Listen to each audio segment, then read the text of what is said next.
Hello, people of the internet. I should be studying for my exams or midterms or what have you, but rather than doing that, I will try to make a sort of review video where, you know, I get to procrastinate in and about while I should be studying, but try not to because I really, really do not want to.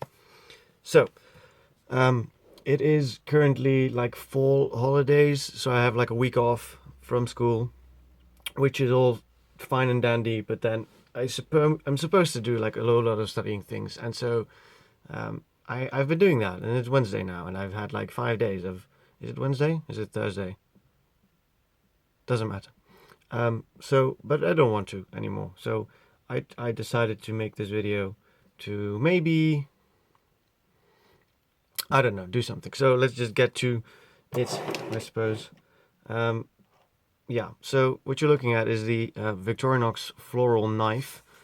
Um, it's different from most others in the sense that it is, oh yeah, I cut myself shaving. No, not shaving. Sharpening this thing yesterday. So that was fun. Anyway, it's different from other Victorinox knives in that it doesn't follow the regular pattern. So what I mean with the regular pattern is that you've got the where is it here? This is a tinker, so you can clearly see that the shape is very different. In that the blue one here, which is a 91 millimeter tinker, is much more fat at the butt end and narrower at the well front end of the handle, I suppose. The floral knife does resemble that a little bit, but it's different, as well as that the pins are visible through the scales. The scales are nylon Celador on this one. Pins are hidden. No toothpick tweezers. This is not an army knife. So this is technically it's an officer's knife, according to Victorinox, but this isn't. This is a utility knife or a floral knife or what have you. The funny thing is that so this one has loads and loads of tools, as you know. It has the large blade, small blade, can opener, screwdriver, the assorted,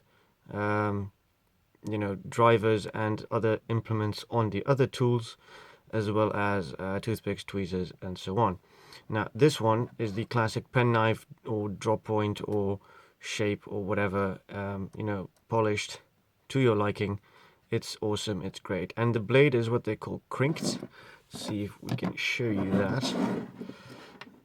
We probably can't. Anyway, so the point is that, as you many may or not know this, but as it fits into the handle, the big blade is here and the small blade is right over here.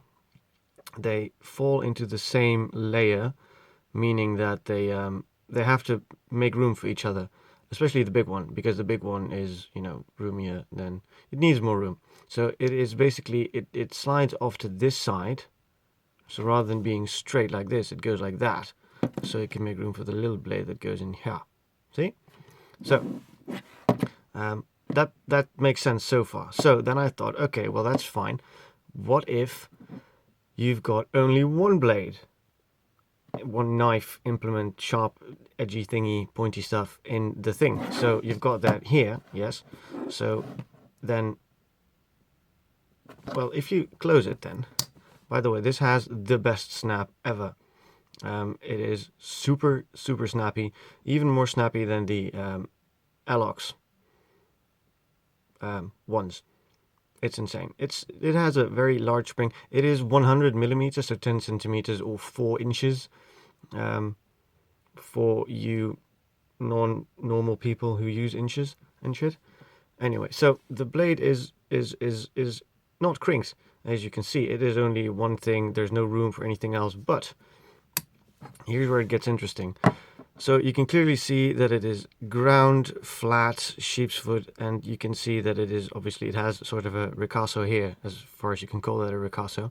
And then on the other side, it is completely flat and scratchy. I did not get this new. I got this secondhand together with this one, this big nylon solo, also known as the Safari Solo, which is awesome, made to fit the pattern of the original German army knife, or the GAK, pretty cool. I have one of those as well, not a Victorinox one, but maybe someday. Anyway, yeah, I maybe like I've said this before to people who know me, but I tend to ramble a bit and deal with it.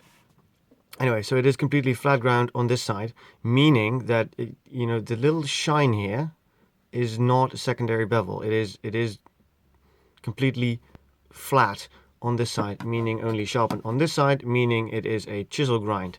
I have always been a sort of hater of the chisel grind, not due to any particular reason, but just that I figured that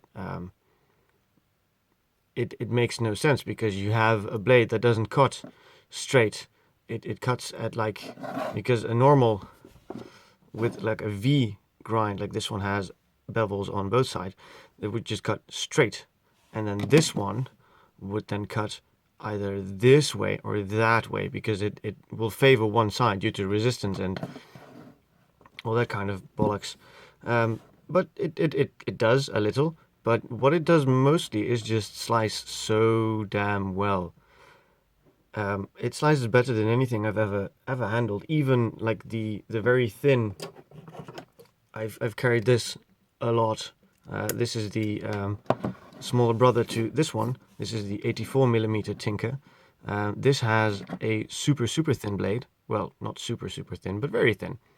And it slices great, but this slices better. Simply due to how thin the edge is, because there's only one bevel really, but it's great. It's the end of the story really. But what is funny then is that, I don't know if you can see that, if it will focus. See, I've always watched videos and laughed at people who do that, like the hand thing, but it works. Go figure. So as you can see here, the blade, the edge ends up at the far left side of the blade itself really.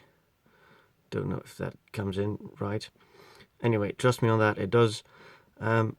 Meaning that I don't know what that means really. It does that, and it may mean something, I don't know.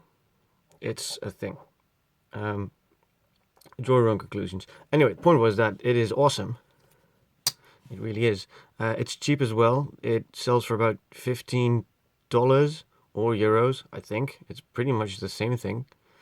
And yeah, it's just a slicing demon. Like there's old ones with brass liners. This one has aluminium liners. And yeah, I don't know from when this one is really. See if we can focus on the tang stamp for those who are interested in that. Come on, do your thing, you damn son of a bitch.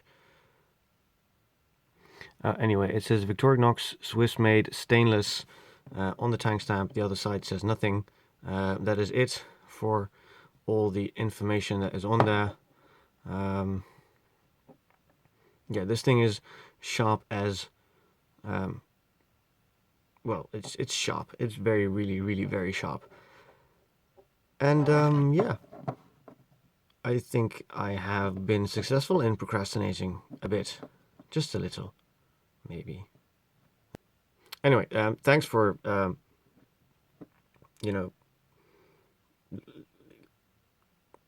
rambling, me listening to that. It's much appreciated. Cheers.